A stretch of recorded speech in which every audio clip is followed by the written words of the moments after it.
Hi అండి. ఎలా ఉన్నారు అందరూ? నిన్న నైట్ 'బిగ్ బాస్' ఎపిసోడ్ చూసారు కదా! సో, నేను జస్ట్ ఇవాళ కొన్ని హైలైట్స్ అని చెప్దాం అనుకుంటున్నాను. నిన్న ఏదైతే ఎపిసోడ్‌లో జరిగినాయో.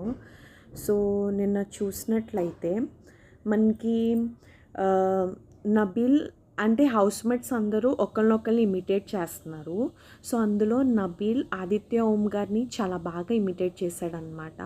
So, it really generated fun. And ఒకళ్ళనొకళ్ళు ఇమిటేట్ చేసిన సీన్స్‌లో మనం చాలా వరకు చూసి నవ్వుకోవడం అన్నది జరిగింది. అండ్ దెన్ మనం చూసినట్లయితే ఒక లవ్ ట్రాక్ అన్నది స్టార్ట్ అయింది విష్ణుప్రియకిను, పృథ్వీ గారికి మధ్యలో. So, if everything goes on well it's fine అండి. బట్ అంటే housemates opinion like Prerana, Yashmi వీళ్ళ మాటలను బట్టి మనకేమర్థమైందంటే like Prithvi is gaining the attention from Vishnu అని అనిపించింది. బట్ వెరాజ్ విష్ణు ఈజ్ స్ట్రాంగ్